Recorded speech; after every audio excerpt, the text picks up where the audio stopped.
Californie, sud de la baie de San Francisco. Dans cette zone de quelques centaines de kilomètres carrés, l'avenir du monde est en train de se jouer. Au lieu de l'innovation technologique, la Silicon Valley tient son nom du Silicon Chip, le microprocesseur à base de silicium fabriqué ici dans les années 1960.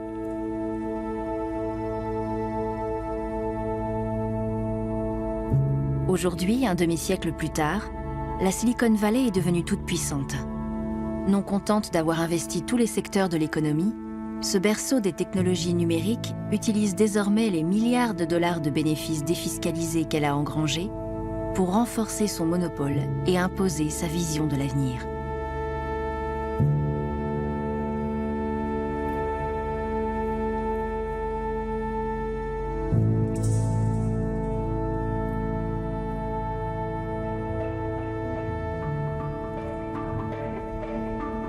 Tandis que les nouvelles technologies ne cessent d'étendre leur emprise sur tous les aspects de notre quotidien, personne ne semble vraiment s'interroger sur le monde qu'elles sont en train de créer, ni sur ceux qui le gouvernent. Avec l'invention du smartphone, la Silicon Valley a trouvé comment régner en maître sur notre destin. L'arrivée du smartphone a bouleversé la donne. Car à lui seul, cet appareil permet l'alphabétisation, l'émancipation et l'autonomie de personnes qui n'ont ni l'électricité ni l'eau courante. Ça permet de résoudre leurs problèmes économiques, leurs problèmes de santé et de répondre à tous leurs besoins. Et dans les 5 ans à venir, 3 ou 4 milliards d'individus supplémentaires vont nous rejoindre. Aujourd'hui, il y a environ 2,4 milliards de personnes qui ont accès à Internet et 3,7 milliards qui ont un téléphone. Et on atteindra les 5 à 6 milliards d'utilisateurs d'ici 5 ans. Cette transition va complètement changer la vie de la moitié de la population mondiale. Le smartphone et toutes ces applications dont personne ne peut plus se passer permettent aux entreprises qui les ont conçues de nous suivre à la trace. Elles savent tout de nos goûts, de nos comportements, de notre vie personnelle et jusqu'à notre orientation politique.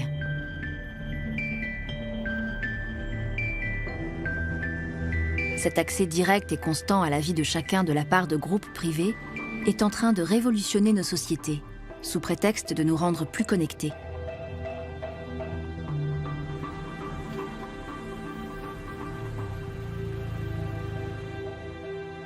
Les origines de cette mutation sont à rechercher dans un vieux rêve technocratique. Les technocrates sont depuis toujours persuadés qu'ils peuvent tout optimiser. Quant aux ingénieurs, ils se délectent d'apporter des solutions à tout. Ensemble, ils ont rêvé d'un monde qui fonctionnerait comme une machine bien huilée. Hello, CQ, the TechNet. Hello, CQ, the TechNet. W6SFL is calling CQ, the Technocracy Amateur Net, and standing by for W6WAY Venice. W6QFL checking in with traffic for W6VVS for Operation Columbia. In the wee small hours of the morning, June 26, 1947, Technocracy's gray fleet was rolling out of Los Angeles. At last, we were on our way. Aujourd'hui tombé dans l'oubli, le mouvement Technocracy Incorporated mobilise quelques 500 000 adeptes aux États-Unis juste après la Seconde Guerre mondiale. Créé en réponse à la crise de 1929, ce mouvement ambitionne de remplacer les systèmes politiques jugés inefficaces et dépassés par une gestion scientifique des affaires humaines. Afin de faire connaître l'ordre social qu'il se propose d'instaurer, ces ingénieurs en costume gris sillonnent une partie de l'Amérique et notamment ce qui deviendra la Silicon Valley.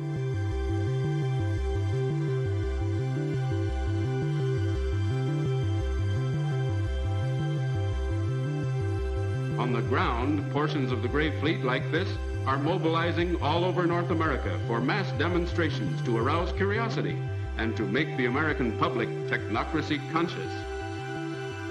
Les technocrates et leurs costumes gris ont disparu, mais leurs rêves ont été repris par une armée de brillants jeunes ingénieurs en t-shirt et sweat à capuche. Ils passent leur temps à innover sous la houlette de PDG charismatiques qui utilisent leurs richesses, leur savoir et les données qu'ils détiennent pour conquérir le monde.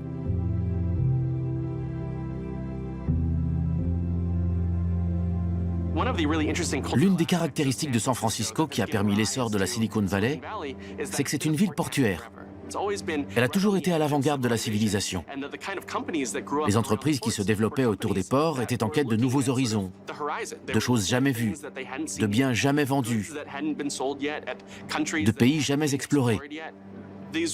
Elle prenait des paris audacieux, risqués et à fort retour sur investissement. Et cette culture du risque et du fort retour sur investissement, on la retrouve dans la Silicon Valley aujourd'hui. Ces paris audacieux que prennent les entreprises ici ne sont pas si éloignés de ce que faisaient les grands navires lorsqu'ils partaient à la recherche de nouveaux biens à vendre.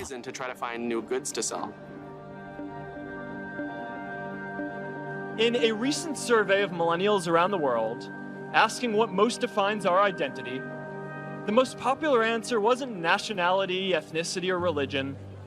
It was citizen of the world. That's a big deal.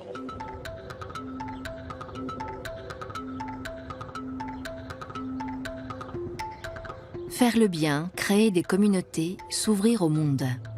Dans la Silicon Valley, les entreprises comme Facebook participent activement à l'élaboration d'une utopie technologique mondiale. Depuis leur bulle, elles échafaudent des solutions virtuelles pour lutter contre tous les maux de l'humanité. La taille de leurs quartiers généraux, qui n'a rien à envier au Pentagone, en dit long sur leurs ambitions. Ces immenses complexes horizontaux n'ont qu'un seul but: filtrer, organiser, analyser et monétiser tous les échanges humains.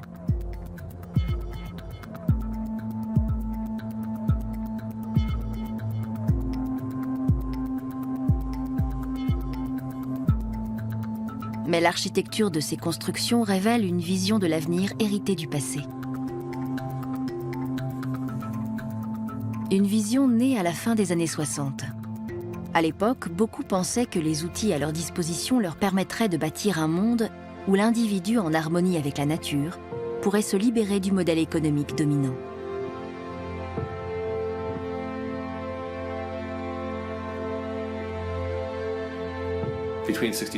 C'est entre 1966 et 1973 que s'est créé le plus vaste mouvement communautaire de toute l'histoire des États-Unis. Les gens sont retournés à la Terre par dizaines de milliers pour bâtir, grâce aux outils produits par la société moderne, des communautés partageant un même état d'esprit et une même conscience. J'ai grandi dans l'est du Connecticut, dans une zone rurale. Il n'y avait qu'une seule librairie hippie dans la région. Je me souviens y être allé en 1971 et avoir découvert avec fascination le All Earth Catalogue.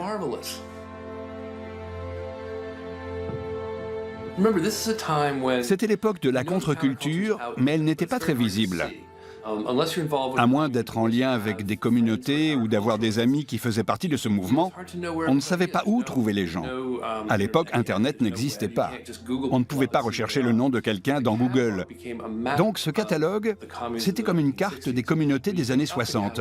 Il suffisait de le feuilleter pour voir les outils utilisés, l'endroit où vivaient les gens, à quoi ils ressemblaient, comment ils étaient habillés. C'était un concentré de contre-culture.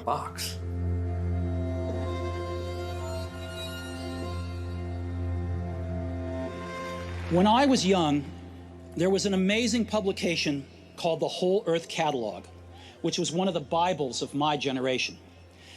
This was in the late 60s, before personal computers and desktop publishing, so it was all made with typewriters, scissors, and Polaroid cameras.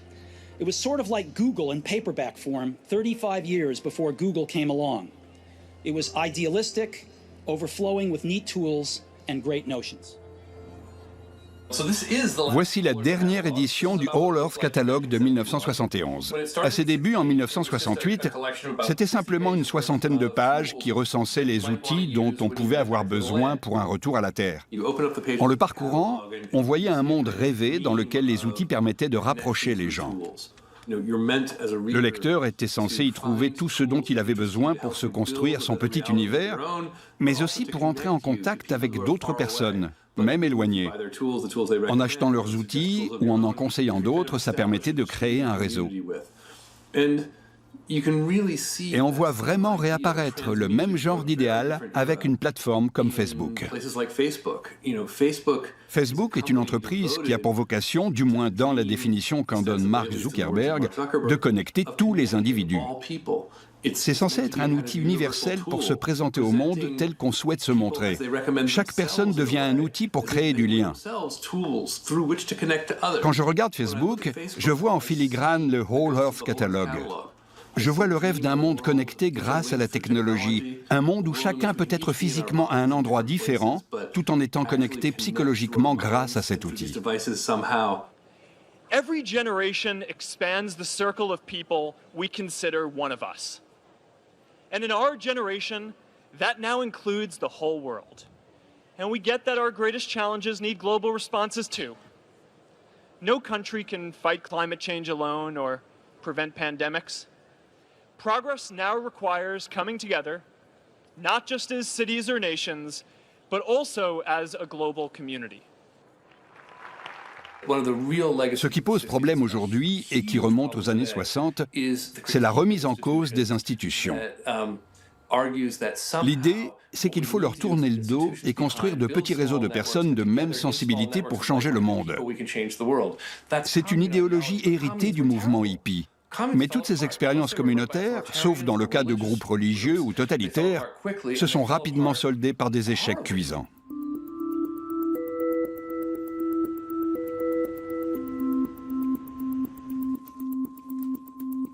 En créant un réseau mondial capable d'organiser les individus, les ingénieurs de Facebook ont radicalement transformé les règles du jeu politique.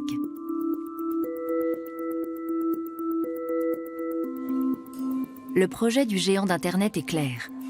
Organiser en communauté virtuelle des personnes partageant les mêmes opinions afin de régler les problèmes que les gouvernements semblent incapables de résoudre.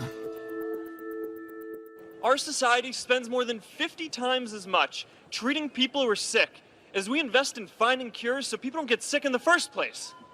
It makes no sense. We can fix this. How about modernizing democracy so everyone can vote online? And how about personalizing education so everyone can learn? These achievements are all within our reach. Let's do them all in a way that gives everyone in our society a role. Let's do big things, not just to create progress, but to create purpose. Mark Zuckerberg semble hésiter entre la posture d'homme politique et celle de prédicateur. Même si Facebook a plus d'adeptes que la plupart des religions, son mode de fonctionnement apparaît souvent en contradiction avec sa profession de foi.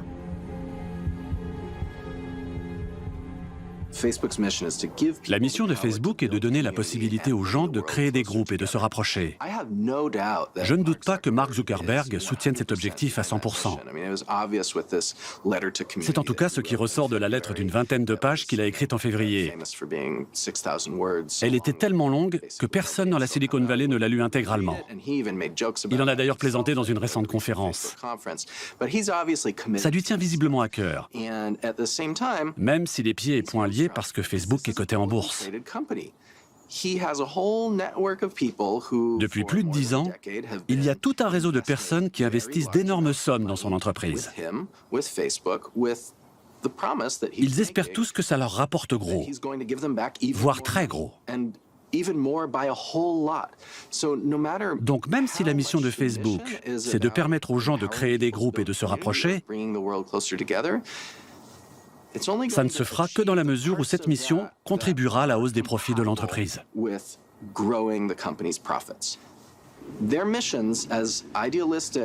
La mission de Facebook, aussi idéaliste et à visée sociale soit-elle, ne sera réalisable que si elle est compatible avec cette recherche de profit.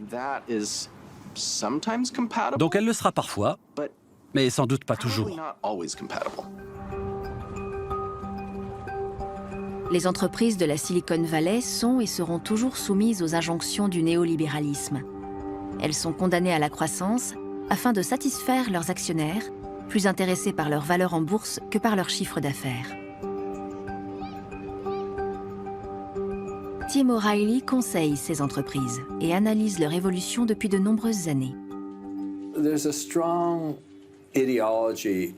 L'idéologie qui prévaut dans la Silicon Valley, c'est que le marché se régule de lui-même. Ce qui est en partie vrai. Mais il existe des distorsions de marché et je crois qu'il faut s'interroger sur la façon dont on peut gérer et réglementer ces distorsions. La start-up type de la Silicon Valley va tout faire pour donner satisfaction à ses investisseurs, ce qui peut être extrêmement vertueux. Les marchés financiers peuvent permettre de créer des entreprises qui n'auraient jamais vu le jour sans ça. Si vous prenez un groupe comme Amazon, qui a demandé d'énormes investissements avant d'être rentable et qui a constamment réinvesti pour grandir, se développer et innover, c'est un exemple de bonne utilisation des marchés financiers. Idem pour des entreprises comme Uber ou Tesla. Mais il y a aussi énormément de start-up qui ne sont que des coquilles vides. Je crois que les gens n'en sont pas suffisamment conscients. Une grande part de la Silicon Valley se compose d'entreprises qui ne sont que de purs paris financiers. La seule chose qui importe, c'est comment réussir à vendre son idée.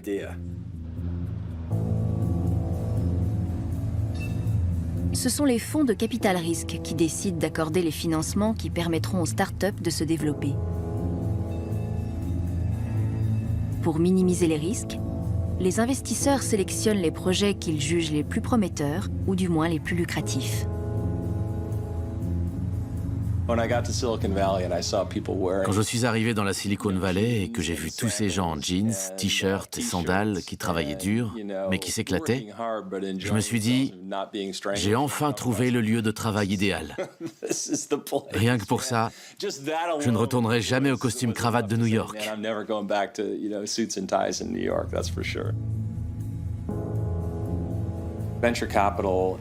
Les fonds de capital risque jouent un rôle essentiel dans le système. Plus de la moitié des montants qui sont investis en capital risque dans le monde le sont ici, dans la Silicon Valley. Au départ, selon le type de start-up dans lequel on investit, soit le marché qu'elle vise en est à ses balbutiements et on ne sait pas encore comment il va évoluer, soit c'est une technologie tellement disruptive que le marché n'existe même pas. Et dans ce cas, il faut imaginer ce qu'il va pouvoir être.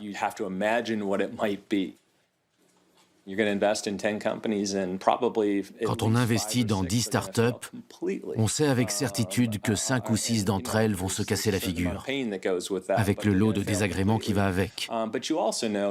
Mais on sait aussi qu'une sur 10 va avoir du succès, et peut-être même connaître une réussite spectaculaire, qui pourrait changer un peu la face du monde.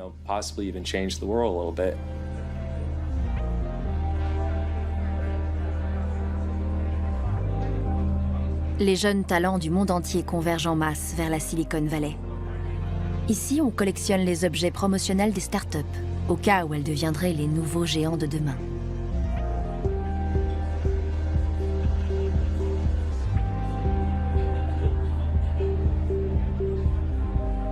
Chacun joue des coudes pour tenter d'attirer l'attention d'un investisseur en capital risque dans l'espoir d'être financé.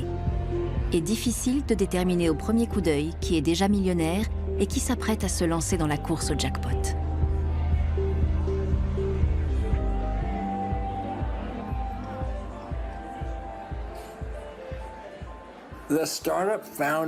Le but des créateurs de start-up, c'est de se faire financer et ensuite de vendre.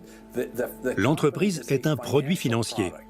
Ils ont beau clamer haut et fort qu'ils prennent en compte les attentes de leurs clients, ce qui les intéresse surtout, c'est de satisfaire leurs investisseurs. Et souvent, ces investisseurs sont de mauvais conseils, parce que pour eux, une start-up n'a de valeur que si elle se revend. Ces 40 dernières années, on a cessé de dire aux entreprises « privilégiez la hausse du cours de l'action ». Prenez toutes les décisions qu'il faudra du moment que le prix de l'action monte. Cette théorie est née dans les années 70-80. Et c'est précisément à ce moment-là que notre économie a commencé à dérailler parce que l'humain est passé au second plan. Les dérives ultra-capitalistes de la Silicon Valley se sont inspirées de l'objectivisme. Une philosophie mise au point par Ayn Rand qui prône les vertus d'un égoïsme décomplexé.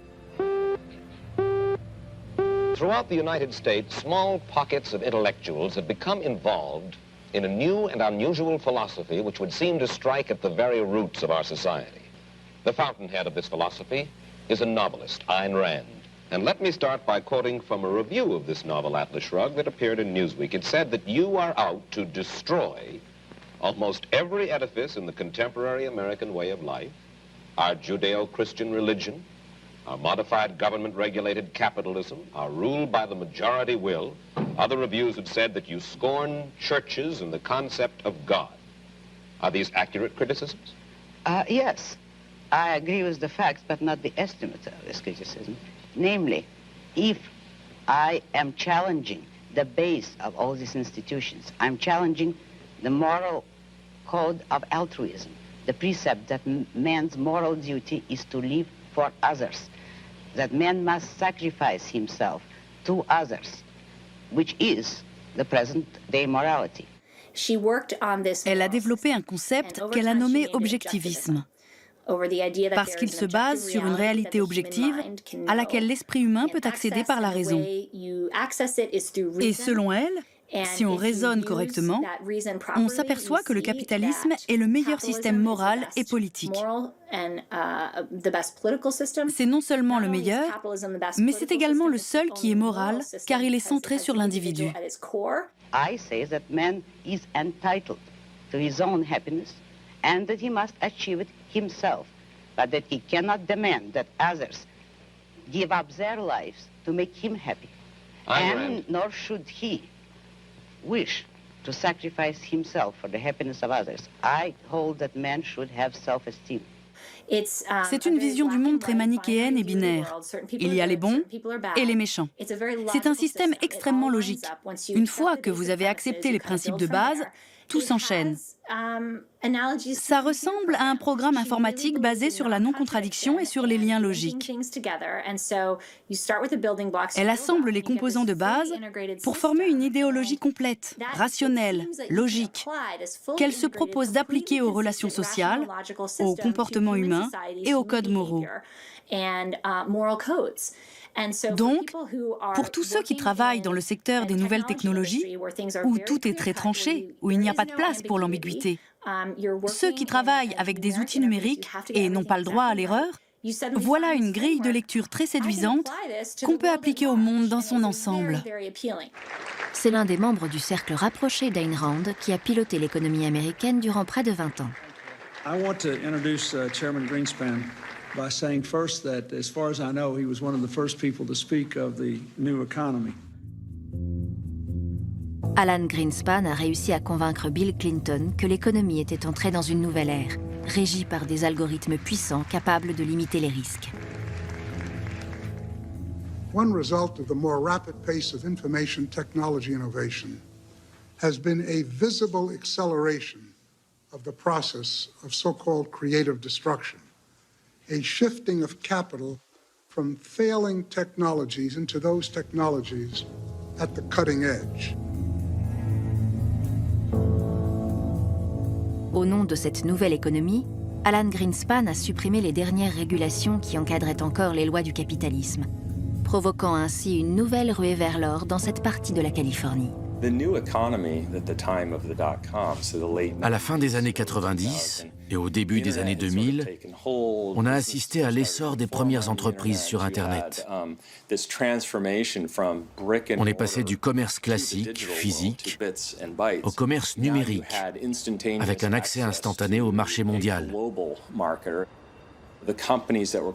Et les entreprises faisant du business en ligne ont commencé à voir leur chiffre d'affaires croître beaucoup plus vite que celui des entreprises traditionnelles.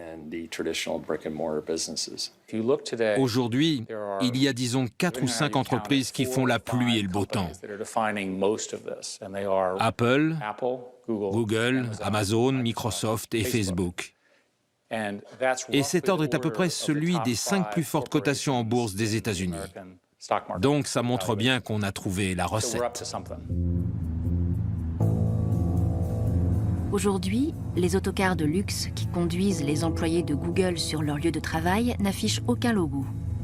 La discrétion est de rigueur, car les lois de la concurrence qui régulaient jusqu'à présent le capitalisme et le rendaient moralement acceptable ont volé en éclats. La Silicon Valley a décidé de s'affranchir de ces règles du jeu pour mieux imposer son monopole à des pans entiers de l'économie. There are two kinds of companies in this world. There are companies that are competitive and there are companies that have monopolies. If you're a one-of-a-kind company, a happy company that's doing something different, you are a monopoly. It is the goal of every founder, of every entrepreneur. It should be their goal to try to build a monopoly business. The example of a fantastic monopoly business I give is Google, which basically has had no competition in search since 2002, when it definitively distanced itself from Microsoft and Yahoo, and it's been making enormous profits for the dozen years or so ever since. À San Francisco, ces autocars sont devenus le symbole d'une caste d'ultra-privilégiés dont le pouvoir d'achat a provoqué une hausse vertigineuse des loyers et chassé les habitants les plus modestes de la ville. La disruption, cette rupture provoquée par une innovation à tout crin, est la marque de fabrique des entreprises de la Silicon Valley. Mais cette rupture s'est faite surtout au détriment des équilibres sociaux existants. La Silicon Valley est une bulle qui attire des gens qui croient aux mêmes choses, aux mêmes possibilités, et qui ne se soucient pas du reste. Ils sont dans leur monde, ils fonctionnent en vase clos et ça leur va très bien. D'un côté, ça encourage l'innovation. Mais de l'autre, ça pose un énorme problème. Parce que maintenant que tout le monde utilise ces innovations à l'extérieur de la Silicon Valley, on se rend compte que ça fait voler en éclats tous les équilibres sociaux. Depuis leur smartphone, les gens peuvent avoir accès à des plateformes mondiales comme Netflix, Uber ou Facebook. Et ils y trouvent des contenus locaux qui les intéressent, parce que ces plateformes savent très bien offrir aux utilisateurs ce qu'ils cherchent. Mais ça favorise une sorte de néocolonialisme rampant et insidieux. Et personne ne semble s'intéresser vraiment à la remise en question du contrat social que ces plateformes entraînent. Si elles s'accompagnent de l'enrichissement de quelques-uns, cette profonde déstabilisation de la société accroît surtout les inégalités et fait des millions de laissés pour compte.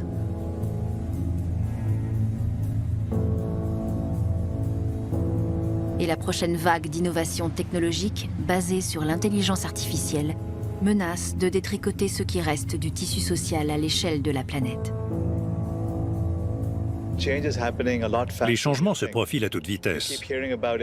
On nous parle sans arrêt de l'intelligence artificielle, mais ce qu'on en voit aujourd'hui n'est qu'une infime partie de ce qui nous attend.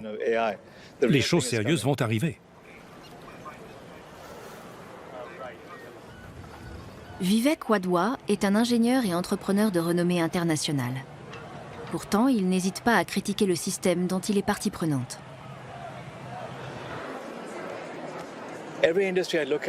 Quels que soient les secteurs, la technologie va tout balayer, à commencer par la finance. Tout le système bancaire est menacé, aussi bien par les devises virtuelles que par les transactions numériques. Amazon pourrait bien devenir la plus grande menace pour les organismes de crédit. Qui aurait pu imaginer ça ? Dans l'industrie, les robots arrivent. Depuis l'an dernier, il est devenu moins cher de faire fabriquer aux États-Unis et en Europe qu'en Chine, grâce à la robotique. Donc ça va déstabiliser toute l'industrie chinoise.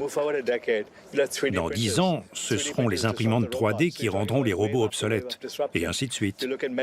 En médecine, d'ici 4 ou 5 ans, l'intelligence artificielle permettra d'analyser toutes les données en provenance de nos capteurs, de nos dossiers médicaux, ou de notre génome, ou de notre microbiome. Sa capacité d'analyse et de diagnostic sera plus fine et plus éclairée que celle d'un médecin humain. Et on parlera de médecin numérique dans quelques années seulement.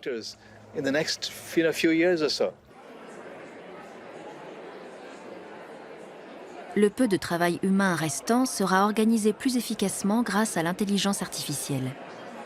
Les machines aideront les entreprises à gérer leur main-d'œuvre réduite. Recrutement, licenciement et promotion se feront au moyen d'algorithmes qui évalueront le potentiel et les performances de chaque individu. Si vous travaillez dans une grande entreprise et que votre avenir est décidé par une machine 2 échelons au-dessus de votre chef, comment vous le saurez? Et quel recours vous aurez face à ça? Le problème auquel on va se heurter avec les machines et leur formidable capacité de prédiction, c'est qu'on ne sait pas modéliser le comportement humain, et encore moins celui des sociétés.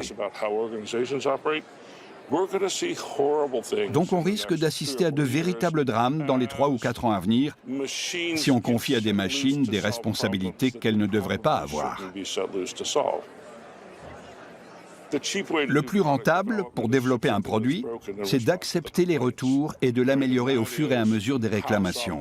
C'est comme ça que les logiciels sont développés depuis le milieu des années 90 grâce à Internet. Un logiciel, c'est très bien pour gérer les mails, les tableurs ou les commandes d'Amazon. Mais ça l'est moins si ça décide de mettre votre mère au chômage. Ces dernières années, l'univers informatique a évolué de façon très pragmatique. On savait que les outils fonctionnaient parce que les gens s'en servaient. Mais jusqu'à présent, tout cela ne nuisait pas aux individus.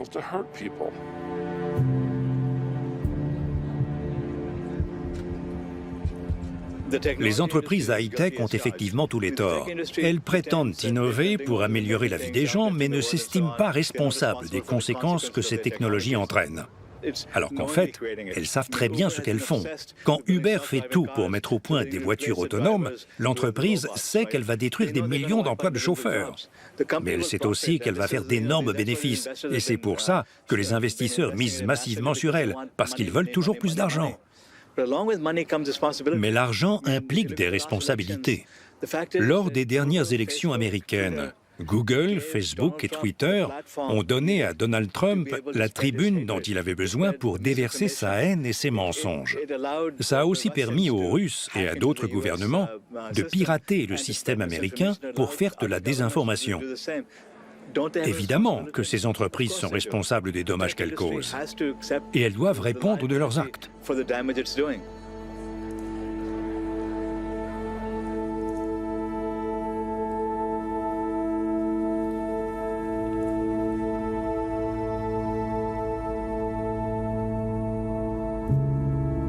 Les habitants de San Francisco sont aux premières loges de ces bouleversements technologiques, et tous ne les voient pas d'un très bon œil.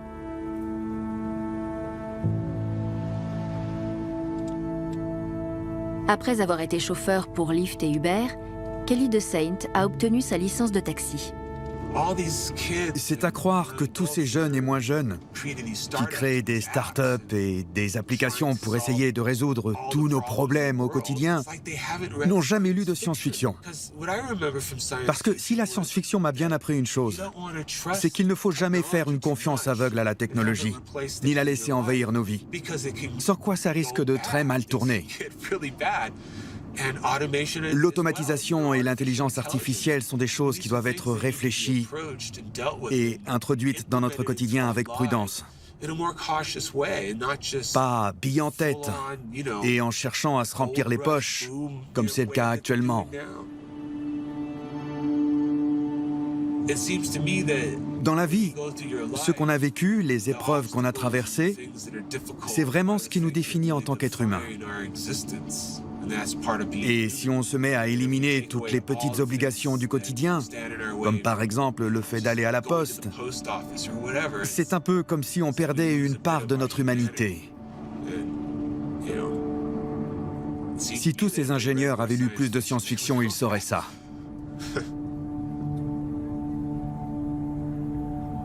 Les États peuvent-ils encore protéger leurs citoyens des effets néfastes de cette domination technologique ? L'élection de Donald Trump a démontré sans équivoque que l'avenir proposé par la Silicon Valley était loin de faire l'unanimité. Les politiques protectionnistes et anti-immigration du président américain semblent condamner d'avance tout dialogue avec les dirigeants de la tech. Pourtant, ces entreprises ont besoin de l'État pour obtenir un cadre législatif favorable à leurs activités et pour bénéficier de commandes publiques.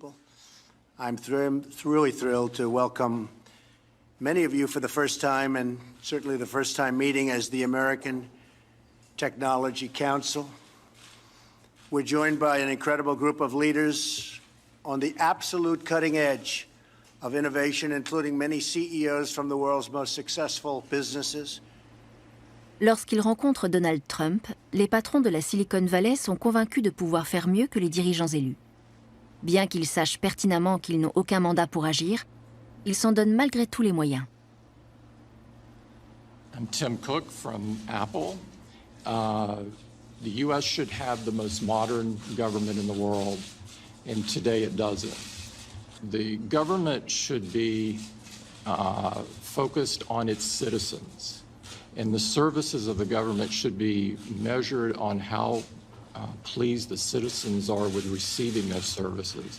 And I think it would be impossible to overstate this, is that the United States needs to, in every way, at every level, be working on machine learning and artificial intelligence. And that can be used in every part of government to improve the services that government provides to citizens. Thank you, Jeff. Very good. Les gouvernements sont dans une position délicate, pris entre d'un côté des problèmes mondiaux comme le réchauffement climatique, la robotisation ou la crise des réfugiés, et de l'autre, les répercussions locales de ces problèmes en termes de chômage et de précarité de la population.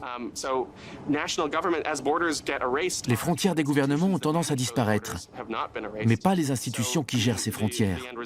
Résultat, on assiste aujourd'hui à des situations chaotiques en France, en Grande-Bretagne et aux États-Unis.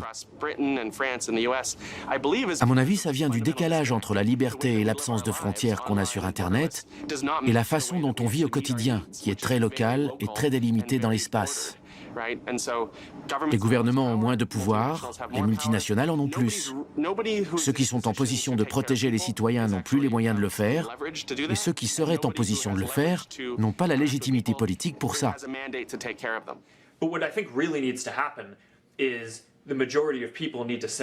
Hey, this is not only something I want to see happen, but this is something that needs to happen now. Quand Mark Zuckerberg s'adresse aux 2 milliards d'utilisateurs de sa plateforme pour condamner la politique anti-immigration de Trump, il fait clairement la démonstration de son pouvoir. Mais à quel titre? En tant que chef d'entreprise ou leader d'un nouveau mouvement politique? You're serving different customers and you're working jobs, you're at tech companies, and I mean this is what the country is doing, right? And it would be just a massive setback, both morally, socially, and economically, if we fail to deliver on this. L'élection de Donald Trump a provoqué une prise de conscience chez de nombreux jeunes technophiles. C'est le cas de Dex Turek Barton, qui après avoir écrit des discours pour Eric Schmidt et Mark Zuckerberg, défend aujourd'hui la mondialisation avec leur bénédiction.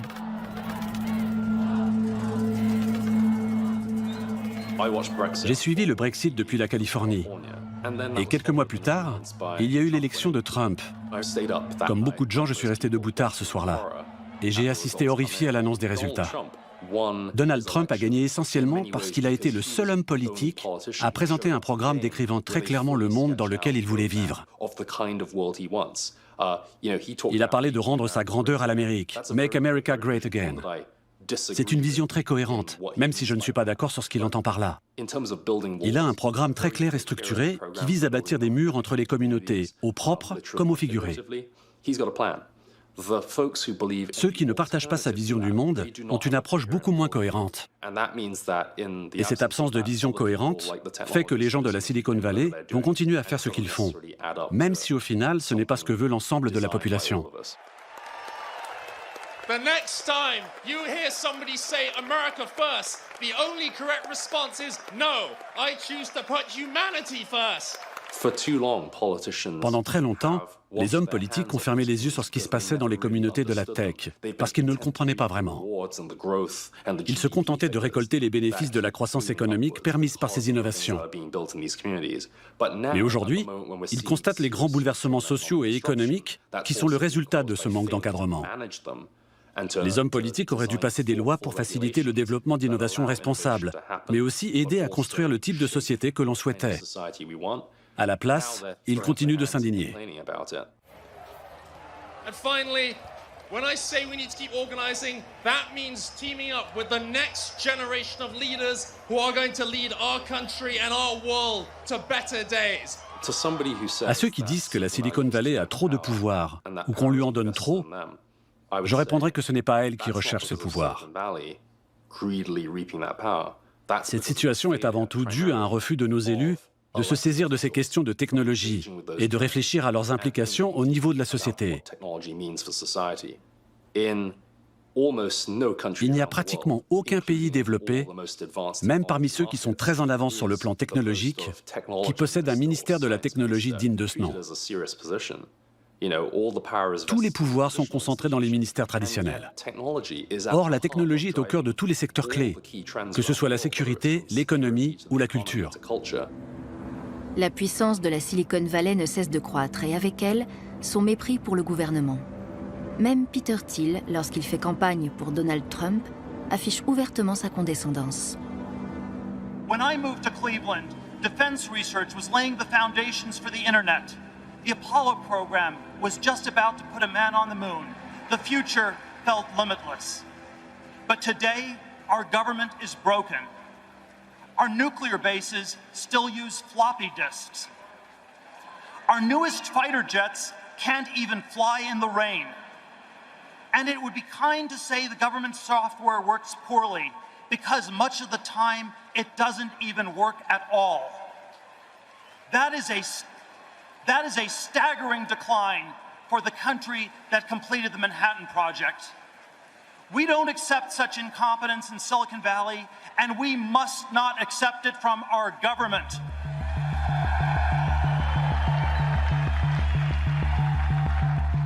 Mais dans la Silicon Valley, il y a aussi des entreprises qui comptent bien aider l'État américain à entrer de plein pied dans le XXIe siècle. C'est le cas de Code for America, dirigé par Jennifer Palka et Tim O'Reilly.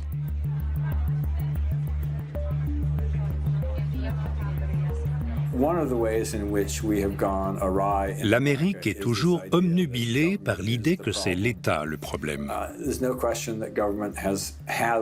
Clairement, l'État a des problèmes, au même titre que les entreprises. Mais sa force, c'est de représenter la société. Historiquement, quand on regarde ce qui a été fait, on s'aperçoit que l'État a été une force de progrès considérable. Il faut réussir à le faire entrer dans le XXIe siècle. Il est là pour garantir la cohésion sociale et créer des règles qui permettent à chacun de se réaliser.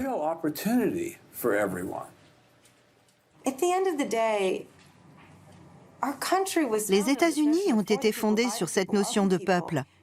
De par le peuple et pour le peuple. D'où vient ce fossé entre le peuple et l'État ? Je crois qu'il est dû au fait qu'on a le sentiment que le fonctionnement étatique n'est pas celui qu'il devrait être à l'heure actuelle. Donc on le rejette comme quelque chose qui n'est pas vraiment une émanation de nous. Parce qu'on vit dans un monde qui est tout autre, où on peut commander une voiture en 10 minutes sur son smartphone. On vit tous entre présent et avenir. On a l'impression que l'État appartient au passé. On a l'impression qu'il ne nous représente pas. Or, c'est faux. Il est financé par nos impôts et dirigé par des gens qu'on a élus. Donc, c'est nous. Ce que la technologie réussit très bien à faire, c'est à faire dialoguer les gens, à les représenter, à rassembler des données, des multitudes d'opinions. Quand on parle d'être centré sur l'utilisateur, c'est notre façon à nous, gens de la tech, de dire par le peuple et pour le peuple. Les idées d'autrefois et d'aujourd'hui sont les mêmes. Il suffit de faire en sorte qu'elles coïncident. La technologie est là pour proposer des solutions et nous permettre de faire des choses jusqu'alors impossibles. On ne voit que ce qui est détruit dans le présent et pas ce que ça va créer à l'avenir. Le problème, c'est que si on reste les bras croisés à se dire C'est comme ça. Ça va tout bouleverser. On se prépare de très longues périodes de guerre, de révolution et de conflits politiques. Il faut remettre l'État au centre de la résolution des problèmes. Parce que la Silicon Valley a beau disposer de beaucoup de moyens, les grandes industries de pointe ont beau avoir beaucoup d'argent, les fonds de capital risque ont beau être puissants, ce n'est rien comparé au budget de l'État américain.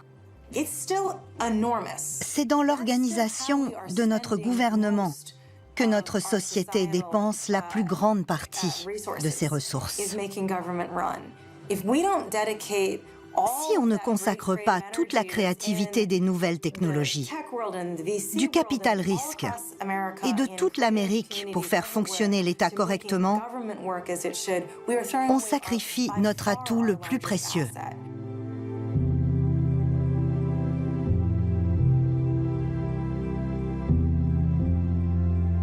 Ce dont la légende de la Silicon Valley ne parle pas, ce sont les investissements massifs du gouvernement américain dans la recherche militaire lors de la guerre froide. Les mêmes recherches qui ont débouché sur la mise au point des microprocesseurs et ont permis d'envoyer l'homme dans l'espace.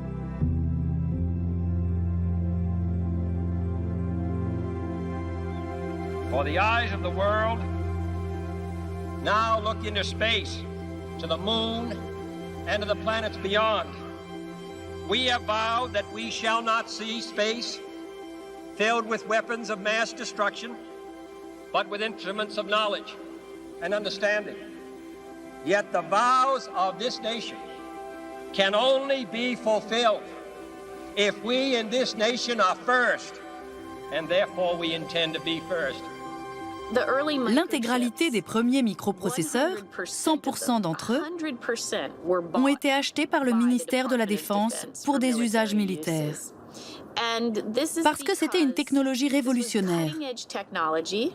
À l'époque, on savait faire des transistors, on savait faire des résistances, des condensateurs, mais on ne savait pas les faire fonctionner ensemble, ni les produire en série.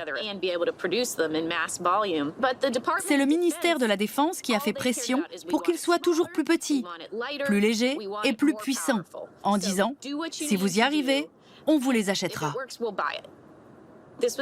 Pendant longtemps, l'État fédéral a joué un rôle crucial d'investisseur, de client qui dépensait sans compter, et notamment au moment du démarrage de la Silicon Valley. Ce sont les contribuables américains qui ont financé la recherche fondamentale à laquelle on doit, entre autres, Internet et l'iPhone. Puis l'État a abandonné cette manne à des entreprises privées, remettant ainsi de facto notre avenir entre leurs mains.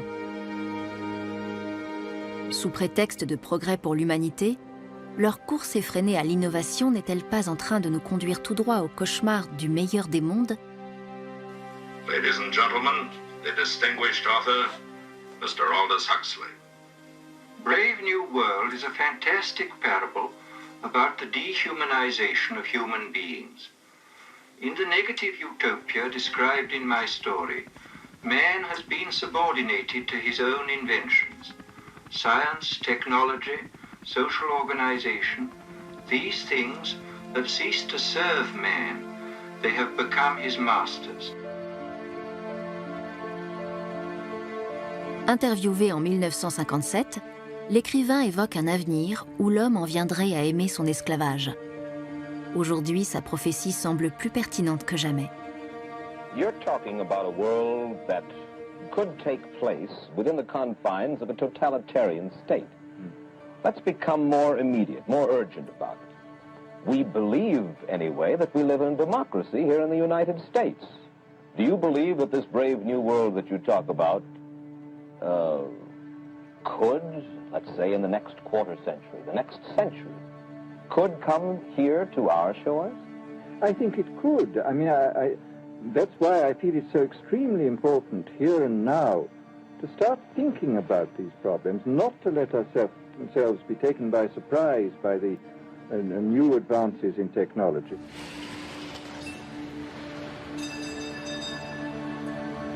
Les smartphones nous placent 24 heures sur 24, 7 jours sur 7, sous l'œil des géants de la technologie.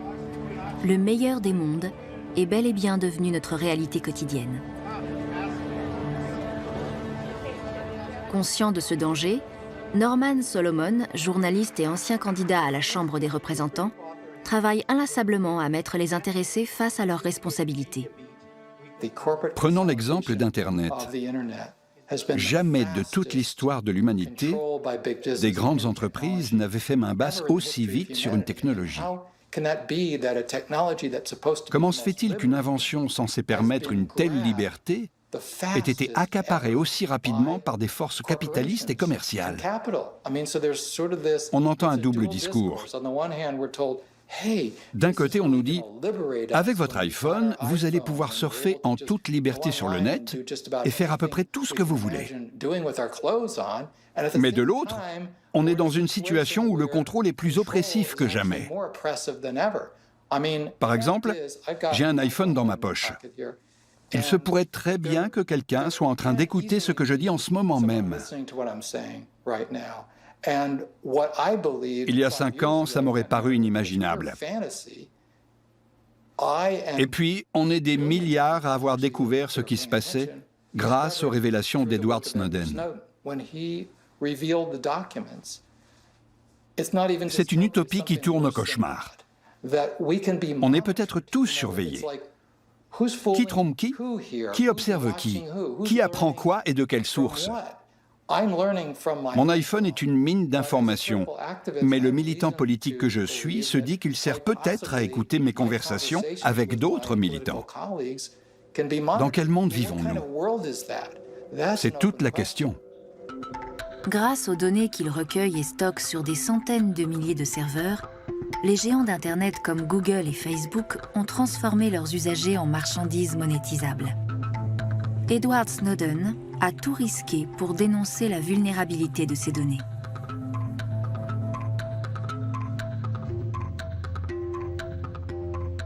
Even if you're not doing anything wrong, you're being watched and recorded. The capability of these systems increases every year consistently by orders of magnitude to where it's getting to the point you don't have to have done anything wrong.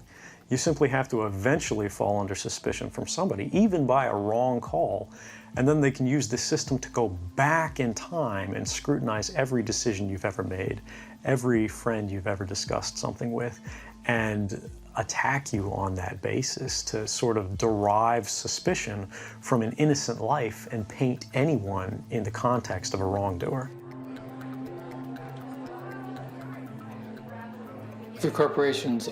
La réussite des grandes entreprises repose de plus en plus sur la surveillance de leurs clients.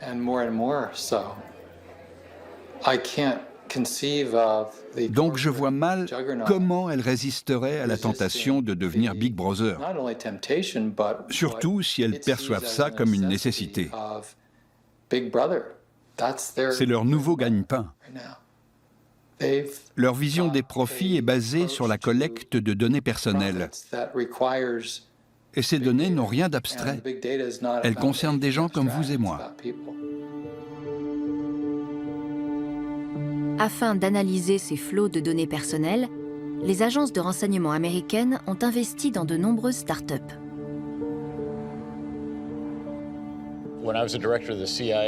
Quand je dirigeais la CIA, il y avait, c'est de notoriété publique, un fonds de capital risque indépendant à but non lucratif financé par la CIA du nom d'InQtel. Son rôle était d'écumer la Silicon Valley pour trouver des solutions aux problèmes rencontrés par la CIA, la NSA et les autres agences de renseignement. À mon initiative, on s'est rendu plusieurs fois dans la Silicon Valley afin d'y établir une plateforme pour InQtel, ce qui représentait un incubateur, une infrastructure et des investissements très conséquents. Car celui qui saura le mieux gérer, générer et extraire les données aura un avantage décisif en matière de renseignement. InQtel a ainsi été l'un des premiers investisseurs de Palantir, l'entreprise d'analyse de données la plus puissante du monde, fondée par Peter Thiel.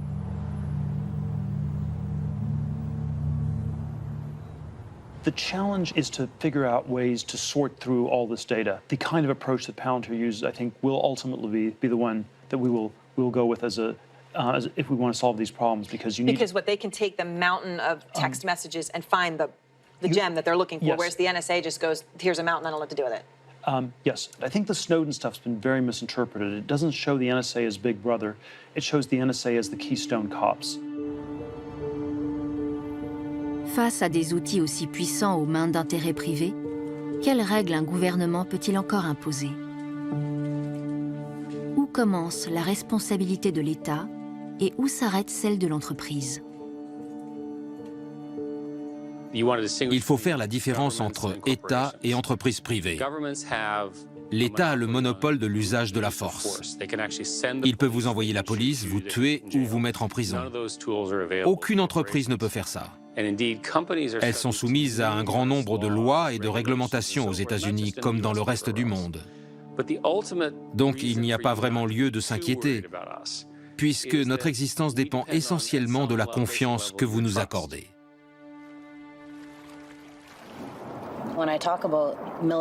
L'armée s'intéresse de près à la collecte de données. Elles peuvent être de toutes sortes, publicitaires, professionnelles. Tout ce que je peux vous dire, c'est que je suis allée chez Google dans mon uniforme. Je ne peux rien vous dire de plus parce que j'ai signé des tas de papiers qui me l'interdisent, mais...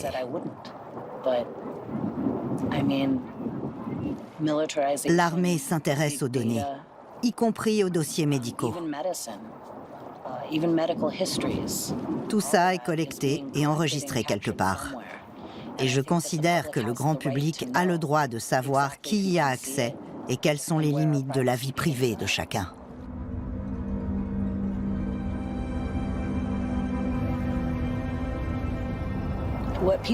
Ce que les gens ne savent pas, c'est que chaque fois qu'ils se connectent, que ce soit sur un site ou via un objet connecté comme un simple thermostat, des informations sont récoltées sur eux. Le confort et la simplicité se paient cher. Rien n'est gratuit, pas plus sur Internet qu'ailleurs. Chaque fois qu'on se connecte, nos habitudes sont enregistrées. Donc, ça veut dire qu'en consultant la bonne base de données, on peut savoir si vous avez été agressé, à quoi ressemble votre vie amoureuse, combien de fois vous avez divorcé, ou si vous êtes du genre à arriver en retard au travail quand vous postulez pour un nouvel emploi. Il s'agit d'une nouvelle forme de capital, le capital humain. Toute notre économie tourne désormais autour des données. Et une fois qu'elles sont enregistrées quelque part, il est extrêmement compliqué de les faire effacer. Service gratuit contre information personnelle. Tel est le marché qu'on nous propose. Mais son coût pourrait vite devenir exorbitant. Pour Jeremy Gardner, jeune investisseur en capital risque de 25 ans, cette contrepartie est inévitable, même s'il en mesure pleinement les conséquences. C'est dans la Silicon Valley que se créent les entreprises les plus riches et les plus influentes de l'histoire. Aucune n'a réuni autant de données sur la population mondiale que Google et Facebook. Ce qui modifie forcément l'équilibre des pouvoirs aux États-Unis et dans le monde. Et ça va inévitablement poser la question de la responsabilité de ces sociétés de la Silicon Valley vis-à-vis des citoyens américains et du monde entier. Parce qu'elles vont devenir les plus grandes puissances ayant jamais existé. Elles seront plus puissantes que l'Empire romain, que les Mongols ou que l'Empire britannique. Et ce, simplement parce que Facebook détient des informations personnelles sur 2 milliards d'individus. Et ce nombre ne va faire qu'augmenter. De plus en plus de gens vont utiliser Instagram, WhatsApp et Facebook au quotidien. Ce qui va non seulement faire de Facebook la référence en matière de vérité, puisque c'est le sujet qui préoccupe beaucoup de gens aujourd'hui, mais également en matière d'image de soi, parce qu'on met une grande part de notre vie sur Internet.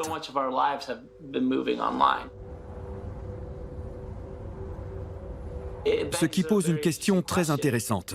Qui va demander des comptes à ces entreprises? Sans doute leur conseil d'administration, mais les actionnaires vont préférer donner aux dirigeants et aux fondateurs tous les pouvoirs. Et il va être très difficile de leur demander des comptes.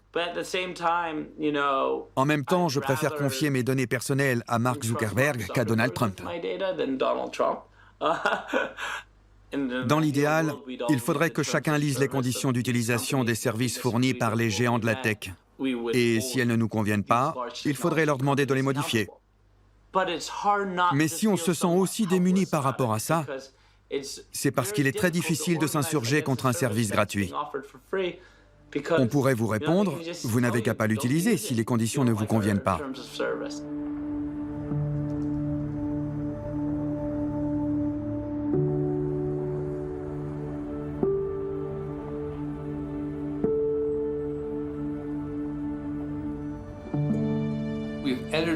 On est entré dans une ère d'individualisme en réseau qui aborde la politique différemment. Il n'y a plus un média unique auquel tout le monde se réfère, plus de débat public centralisé. Dans un monde où tout ce qui était autrefois privé est désormais public, mais sans voix publique de référence, il devient très difficile pour la démocratie de s'exercer, de croiser les opinions et de les intégrer dans une politique publique à laquelle différents acteurs pourraient participer. Et ça, c'est le vrai défi pour les gens de la tech. La plupart d'entre eux adhèrent toujours à la bonne vieille idée que pour changer le monde, il suffit de faire du business, de fabriquer des appareils et de les vendre. Les politiques gouvernementales s'organiseront d'elles-mêmes. Ils se contentent de faire pression sur ces politiques pour qu'elles leur soient favorables. Et ils pensent que ça suffit. Or, c'est loin d'être le cas. C'est là qu'il appartient aux États, notamment européens, de défendre leurs citoyens en disant « Non, vous ne représentez pas l'intérêt général. Vous êtes des groupes privés qui cherchez à tirer profit de la vie publique. Et nous nous y opposons au nom de l'intérêt général. »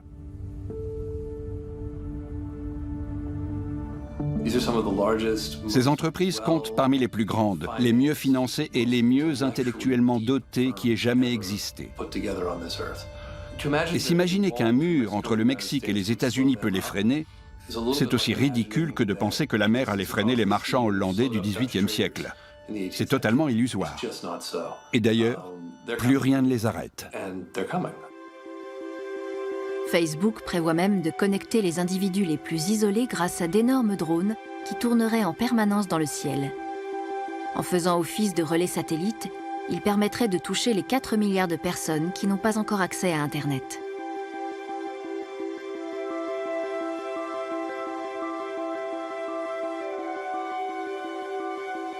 Google est également engagé dans cette course par le biais de ballons.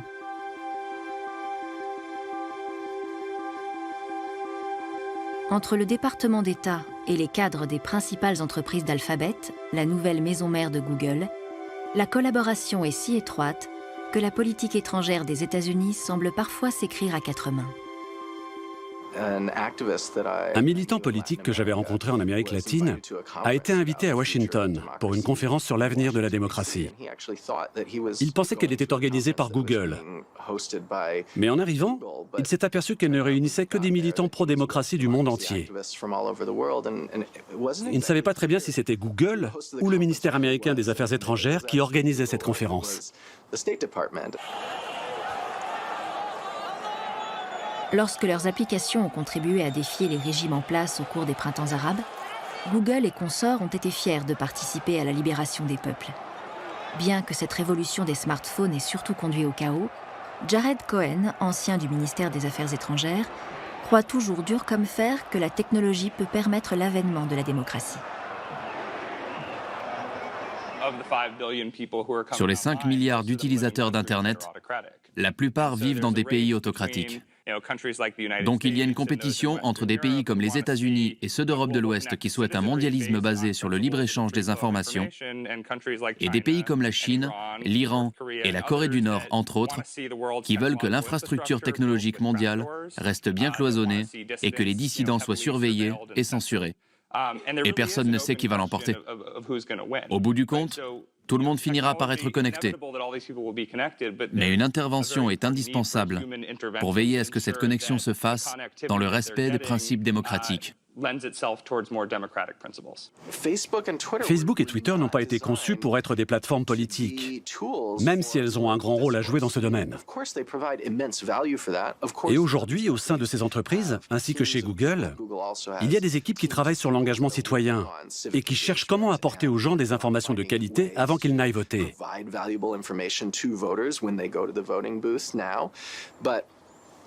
Mais il n'en demeure pas moins, premièrement, que Facebook et Twitter ne sont pas des outils de communication politique, ni de promotion de la démocratie. Et deuxièmement, qu'il s'agit d'entreprises privées cotées en bourse, qui ont pour vocation de croître et d'augmenter leur rentabilité. Nous sommes pour un Internet libre et gratuit, accessible à tous. Et d'ailleurs, cette stratégie est aussi une bonne affaire pour nos actionnaires, car tous les nouveaux connectés qui utiliseront Google auront accès à la modernité, aux cartes de crédit et à la publicité. Donc nous sommes prêts à attendre 20 ou 30 ans pour que ces individus deviennent des consommateurs assidus de pubs sur Google. C'est dans notre intérêt, mais éthiquement, c'est aussi le meilleur choix. Avoir le contrôle de ces moyens technologiques, pouvoir utiliser des sources publiques gratuites qu'on peut modifier et améliorer à sa guise, c'est ça la souveraineté technologique.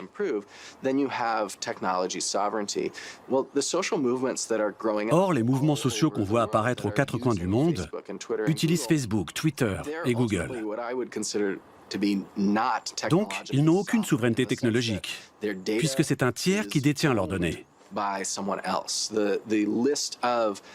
La liste de ceux qui soutiennent ces mouvements et toutes les données concernant ces révolutions sont la propriété d'entreprises de la Silicon Valley.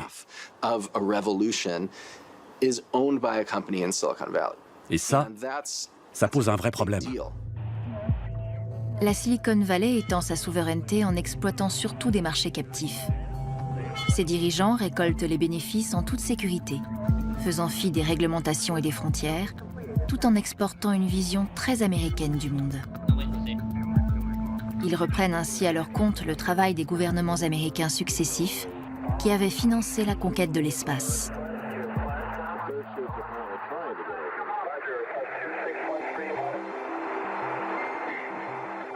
Some way, when those two Americans stepped on the moon, the people of this world were brought closer together. That it is that spirit, the spirit of Apollo, that America can now help to bring to our relations with other nations.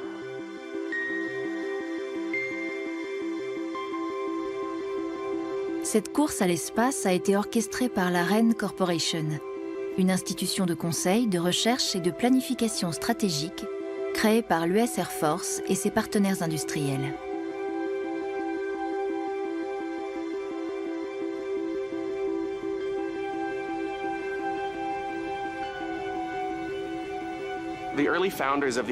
Les fondateurs de l'Institut pour le futur travaillaient à la RAND Corporation, où ils élaboraient des scénarios pour faire face à un conflit nucléaire. Ils réfléchissaient à des cas de figure extrêmes pour essayer de mettre au point une méthodologie et des outils. Il fallait être pragmatique, tout en envisageant les pires scénarios catastrophes possibles. Et c'est dans ce cadre-là que certains ont commencé à travailler sur le projet ARPANET. À un moment donné, ils ont compris que ce sur quoi ils travaillaient allait avoir d'énormes répercussions sur la société. Alors ils ont fondé l'Institut pour le futur, afin de pouvoir se concentrer sur cette recherche et la partager avec l'État, le grand public et les organismes concernés, et ça a donné l'Internet qu'on connaît aujourd'hui. C'est le porte-avions USS Hornet, désormais amarré dans la baie de San Francisco, qui a récupéré les premiers hommes à avoir marché sur la Lune lorsque leur capsule est retombée en mer. Le navire accueille aujourd'hui des représentants d'AXA, d'Intel, de General Motors et de Renault, ainsi que des administrateurs publics du monde entier pour une conférence très privée. La présentation des prévisions de l'Institut pour le futur pour les 10 années à venir.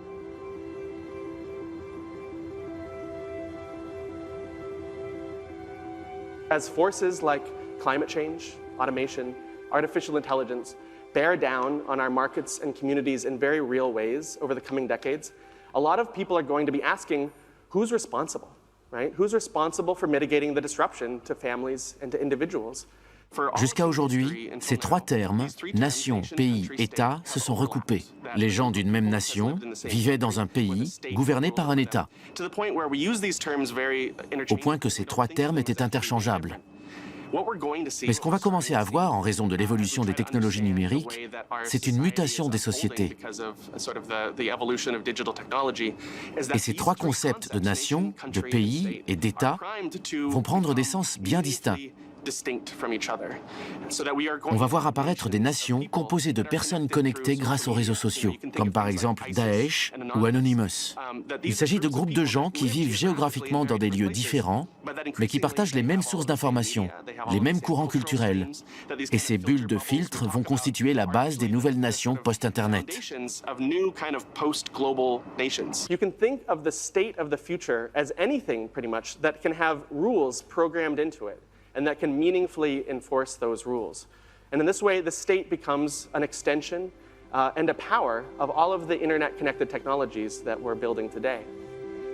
L'Institut pour le futur étudie les dernières technologies et anticipe leur utilisation. Il a pour mission d'orienter les stratégies des grandes entreprises et de les guider vers le futur qu'elles ont imaginé pour elles-mêmes. Dans tous ces scénarios, les limites entre entreprises et États s'estompent, confortant ainsi la thèse que la technologie se substituera bientôt à des pans entiers de l'administration publique. En fin de compte, s'abonner à un bouquet de services revient un peu à payer un impôt pour bénéficier de ces services. Donc à mon avis, de plus en plus d'entreprises privées vont proposer des abonnements aux services de première nécessité que les États ne pourront plus assurer. Et les États vont de plus en plus calquer leur fonctionnement sur celui des entreprises. Les États vont devoir se restructurer entièrement s'ils veulent pouvoir continuer à exister au XXIe siècle.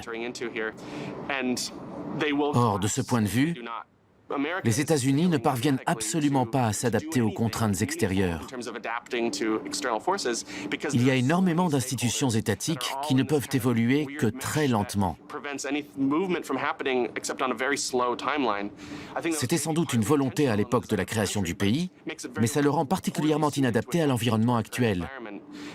C'est à mon avis ce qui va faire que l'Amérique va décliner, alors que la Chine va prospérer, dans la mesure où elle est capable de dire « à partir de l'an prochain, on va tous utiliser des énergies renouvelables ». La Chine peut imposer un changement radical à toute son économie.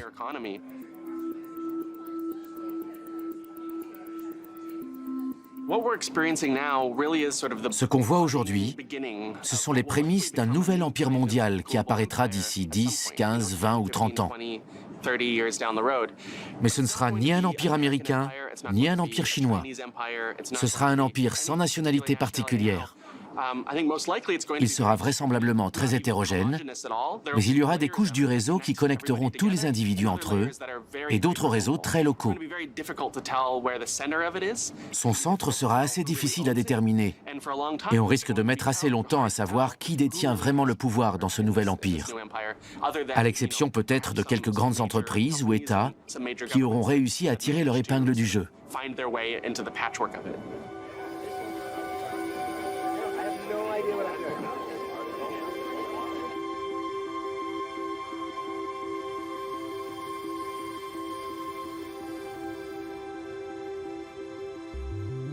La Silicon Valley a bâti un empire presque sans le vouloir.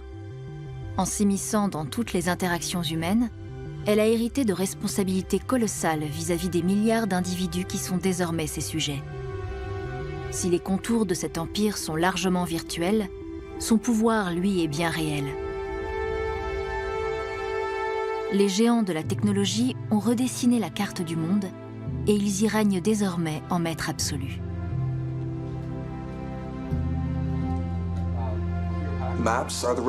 Les cartes sont l'illustration même du colonialisme.